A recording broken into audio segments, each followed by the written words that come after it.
E aí, meu amigo, minha amiga, vem um alerta. O abusador, minha gente, não tem cara, não tem profissão, pode ser casado. Por isso que a gente não pode tirar os olhos das crianças, em lugar nenhum. Esse é o nosso assunto de agora. Vamos bater um papo sobre esse assunto tão importante. A gente recebe aqui a Gisélia Freitas, ela é psicóloga. Gi, obrigada pela sua participação. A advogada Camila Dias também vai participar com a gente desse bate-papo tão importante. E a Andressa. A Andressa, na infância, já passou por situações parecidas. E aí, quando você ouve, Andressa, uma resposta como essa: eu confundi a criança com a minha namorada. Qual o sentimento que isso te traz? Boa tarde, Roberta. Boa tarde, sejam todas bem-vindas. Obrigada. É revoltante. Não tem outra palavra para caber dentro de um absurdo falado por esse homem, né? Não tem como confundir. Então, é revoltante. E você que já passou por uma situação também na sua infância, quais traumas que isso marcaram, né? Que essa situação marcou a sua vida? Não foi uma, né? Foram várias situações, tanto dentro de casa quanto fora de casa, os abusos sexuais. Traumas que ficaram para a vida inteira, principalmente na questão da ansiedade, da autoestima, desconfiada de tudo e de todos. Cresci sem confiança nas outras pessoas por conta dos abusos sofridos na infância. Então, qualquer pessoa já tinha uma suspeita da minha parte, já era suspeita. Porque quem se aproximava. Quem ouve uma história dessa, Gisélia, pode pensar assim: é criança, 5 anos, se Deus quiser, daqui a pouco ela cresce, ela vai esquecer. Tem como esquecer isso, Gisélia? Não. É uma idade extremamente crítica, onde o arcabouço psíquico dela ainda está em formação, em desenvolvimento. Ela não consegue assimilar certas coisas. E por isso recalca, vai para o inconsciente, é pior. Ela tem certos comportamentos depois de adulto, ela desenvolve certos traços, comportamentos que não é consciente, que não consegue entender, né? E aquilo é replicado, é refeito durante a vida inteira. Ela falou alguns sintomas que é muito comum: transtorno do sono, da depressão, ansiedade, transtorno alimentar. A pessoa, ela muda totalmente, a criança, o posicionamento social dela, sabe? Quando criança, é fácil observar quando existe uma mudança de humor, de comportamento, repentino dessa criança, e aquilo é projetado depois, se não for tratado, né, adequadamente também, depois de anos também de vida. Agora, mesmo tratado, são sequelas, consciente ou inconsciente, não tem como. É possível sentir a criança chorando no quarto, gente, mas que assunto pesado. E a gente está sempre falando sobre isso aqui, o cuidado que tem que ter, né, dentro de casa. Porque os traumas, infelizmente, não tem como passar uma borracha por cima, não é fácil assim. Cada um assimila de uma forma e desenvolve certos tipos de comportamento, outros não podem ser tão agravantes, mas no geral as cicatrizes, os estigmas, as dores, elas permanecem. Agora são 2h31. O que tem de gente em casa que se identifica, que até hoje não abriu esse assunto para ninguém e que acha que com o tempo aquilo vai ser curado, vai passar? Manda pra gente o seu relato, a gente não vai te identificar. Daqui a pouquinho a Gisélia pode até falar sobre isso. As pessoas que ainda não abriram esse assunto, que não abriram o coração, como é que fica? Porque, por outro lado, Camila, a gente pensa o quê? Está em casa, a criança está segura, né? Tem convidados aqui, mas estão na minha casa, vão me respeitar, vão respeitar a minha família. Mas que bom que a sociedade vem se comportando de uma maneira diferente. Você viu qual foi a reação das pessoas, né? Quando começaram a perceber e depois tiveram certeza do que estavam acontecendo. Exato. Antes a gente tinha receio das pessoas na rua, né? A gente tentava proteger os nossos filhos de locais assim, de deslocamento. Olha, não fala com estranho. Agora, a nossa educação para com eles também está precisando movimentar. Então, olha, meu filho, se você tiver que ir no aniversário, né, a gente vai ter que começar a trocar a nossa forma de conversar com eles, porque tá tão perigoso, tá tão... Você vê nesse caso aí que a gente trouxe, dentro do aniversário. Ou seja, imagino que se você faz uma festa para o seu filho, Roberto, para sua filha, você está confiando naquelas pessoas. Jamais a gente vai imaginar que está levando um pedófilo, um estuprador, o que quer que seja, né, um criminoso para ali. A gente está falando de um ator ainda, por ser uma pessoa conhecida, uma figura, né, pública, né? E assim, a gente não tem mais como não falar com os nossos filhos, né? Desde pequenininhos, já conversar com eles, procurar ajuda em como ter esse tipo de orientação, porque se essa criança tivesse sido abafada, e se, né, ele tivesse ludibriado de alguma forma, com medo, ameaçado, a gente não sabe se isso poderia perpetuar. Então, e que bom que as pessoas, de alguma forma, revidaram, seguraram. A gente não quer pregar aqui que a violência seja o caminho, né, praticada por nós em injustiça. Mas ali foi uma questão de uma energia ali voltada para aquele momento, a revolta, e que foi suficiente para a polícia chegar e tomar providência. Inclusive, já chegou um comentário aqui bem interessante que eu vou compartilhar com vocês. Enquanto isso, você também pode ir contando aqui no nosso WhatsApp a sua história. Tem uma pessoa que diz o seguinte: eu também já passei por isso com o meu tio. Eu tinha 14 anos. Meu tio tentou me estuprar, nunca esqueci a cena, foi horrível. E ninguém da minha família sabe disso. É um trauma, realmente. Daqui a pouquinho a Gisele vai falar sobre as consequências, além de ter sofrido isso, de ainda carregar, sabe, de certa forma, isso como um segredo no seu coração. Será que isso pode agravar ainda mais essa dor? Daqui a pouquinho a Gisele fala. Mas antes eu quero tocar no outro ponto aqui com a Andressa, que é o seguinte: que bom que o choro dessa criança foi validado a ponto de alguém tentar entender o que estava acontecendo naquela cena e conseguir impedir que aquilo continuasse. Mas a sua voz não foi validada na época, Andressa. Como é que foi encarar isso? A minha voz não foi validada, né? Como você disse, um tio meu, ele suspeitou e ele passou, né, para frente. Chegou, falou para minha mãe, só que, infelizmente, eu não fui acreditada pela minha mãe. Então, quando eu fui silenciada, eu travei completamente. Eu não conseguia falar para ninguém. Porque se eu não poderia falar para minha mãe a verdade, para quem mais eu ia falar? Então, eu tive medo. Então, por eu ter medo, infelizmente, eu levei para a minha vida inteira. O que ela falou, desencadear agressividade, no meu caso. Eu era extremamente agressiva. Eu agredia os meus colegas na escola. Eu era, assim, um problema ao extremo para os professores. Eu fui uma criança que dei muito trabalho, porque de alguma forma eu queria falar, mas eu não sabia como falar, como me expressar. Você reconhece que hoje, né? Hoje você reconhece, aliás, que lá atrás a sua impulsividade de uma adolescente mais agressiva tinha relação, então, com o que você tinha sofrido? Sim, porque eu era uma menina muito comportada, eu era muito educada, muito boazinha. E daqui um pouco eu já me transformei, como da água para o vinho. Já o meu comportamento era extremamente agressivo, minha mãe era chamada constantemente na escola. Então, tudo que eu sofri, a agressividade física e também sexualmente em casa, eu descontava na escola de alguma forma, né? E falando sobre levantar qualquer suspeita, um dos meus abusadores, por exemplo, ele era um farmacêutico. E era muito conhecido, uma pessoa muito popular, uma pessoa aparentemente do bem, casado, pai, tá? E alguém que ninguém suspeitava dele. Ele era um que mais me abusava sexualmente. Quem poderia imaginar, né, que um farmacêutico, na época, de acordo com as falas aqui da Andressa, um farmacêutico, a gente já mostrou caso de outros atores, o Dumont também foi outro que também já foi suspeito, a gente já mostrou caso de médicos, enfim. A gente não está falando de profissões, a gente está falando de pessoas, né, de mau caráter. Isso, sim, é o que eles têm em comum. Né, Gisele? Ele não tem traço, não dá para identificar esse é pedófilo, esse abusador, esse tem mal. Porque, na verdade, essas pessoas com esse tipo de distúrbio de comportamento, elas são as pessoas acima de qualquer suspeita, porque é uma forma de chegar perto, de deixar sozinho com a criança. Um ator bonito, né, conhecido, sucedido, imagina. Pois é, vai tirar foto com a minha filha, que legal, vou colocar no meu feed. Um farmacêutico, um doutor, né, que ajuda todo mundo. Não tem cara.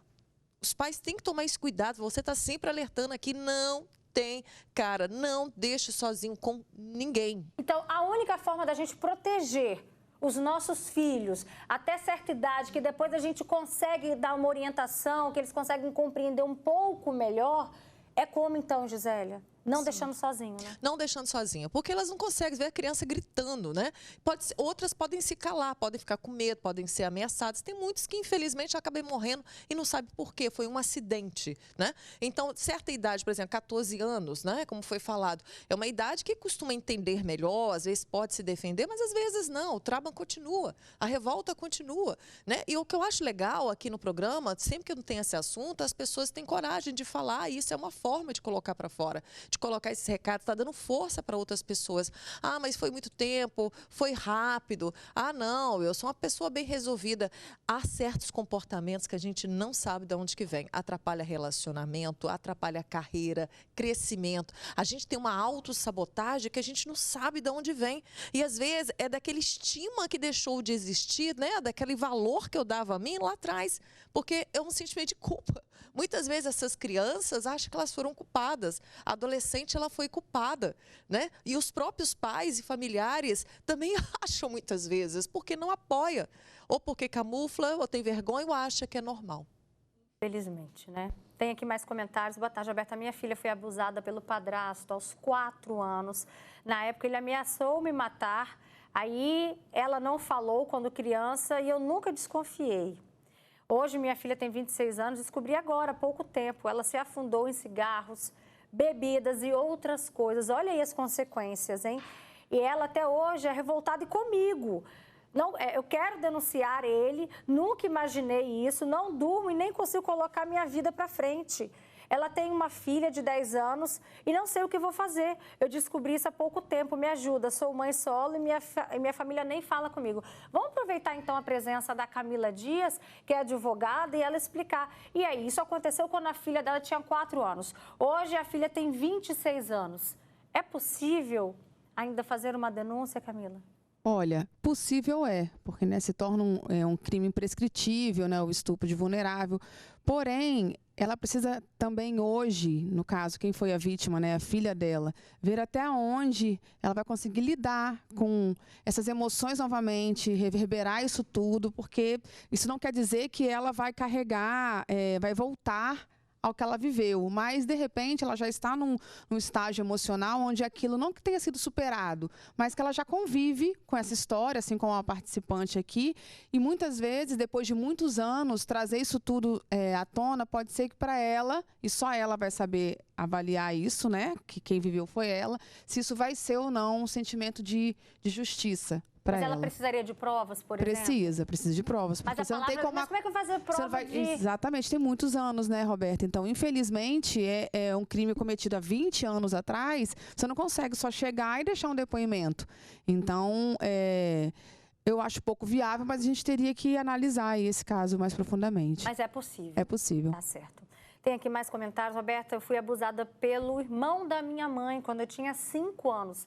E eu nunca esqueci, é muito triste. Boa tarde, Roberta, ouvindo, vendo seu programa, me lembro da minha infância. Na verdade, lembro da infância da minha filha, que sofreu o abuso do próprio tio.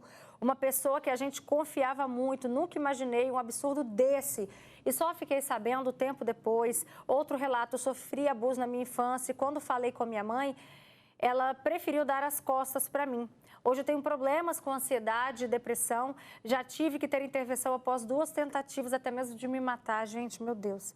Roberta, sou da Praia do Suaque, em Vitória. Aconteceu com meu filho. Na época tinha 4 anos, dentro da creche, mas graças a Deus sempre ensinei ele a me contar tudo. E ele chegou em casa e me relatou o fato. No outro dia, eu fui na escola e pedi que tomasse uma providência.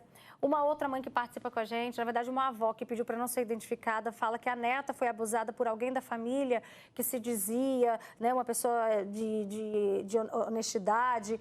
Mas denunciar também é muito doído, olha o que a pessoa está falando, porque a família toda se virou contra nós, além da demora da justiça. Demora, Camila, um caso desse na justiça, por exemplo? Então, no caso, por exemplo, que a gente trouxe do ator, foi em flagrante, né? Então, fica ali com as provas mais fáceis de serem analisadas rapidamente, ele foi preso preventivamente.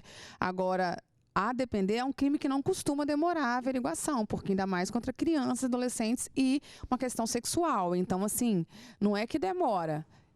o processo em si pode ser que demore um pouco. Agora, no início, já é tomada alguma providência. A gente até trouxe recentemente o caso de um vereador aqui na Grande Vitória, que ele foi condenado, o caso teria acontecido na pandemia, né? Então, a gente vê ali que aproximadamente 5 anos, 6 anos que se passaram, isso é considerado o quê para a justiça? Porque para a família isso é uma eternidade, Camila. Isso para a justiça é um prazo médio. Para um crime assim, que precisa de... Porque a gente não pode sair definindo prazo, já dando sentença para um crime tão complexo quanto esse, né? Ver se tem outros agravantes, se foram outras pessoas, se já tiveram outros casos. Então, é toda uma questão procedimental. A gente não pode, por mais que aconteça, a gente saiba sair sentenciando, mas normalmente fica preso, né? Dependendo do caso. Então, assim, infelizmente, a gente tem que aguardar aí. Tem mais comentários aqui. Minha filha foi molestada pelo tio dela e hoje ela tem depressão grave e ansiedade. Passei por isso na casa da minha avó, na época eu tinha uns 10 anos. O marido de uma tia esperava minha tia dormir para ficar passando a mão em mim e na minha irmã. Contamos para nossa mãe na época, mas minha tia não acreditou, preferiu se afastar da gente.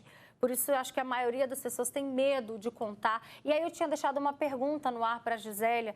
Pessoas que convivem até hoje com a dor de ter sido abusada, molestada na infância, na adolescência, ter sido estuprada e que guardou isso ao longo dos anos. Gisélia, o quanto que isso pode ainda estar levando essa pessoa ao sofrimento? Então, primeiro é a consciência, o desejo de verbalizar, né? A psicologia, ela tem um pilar muito importante, que a fala, ela cura.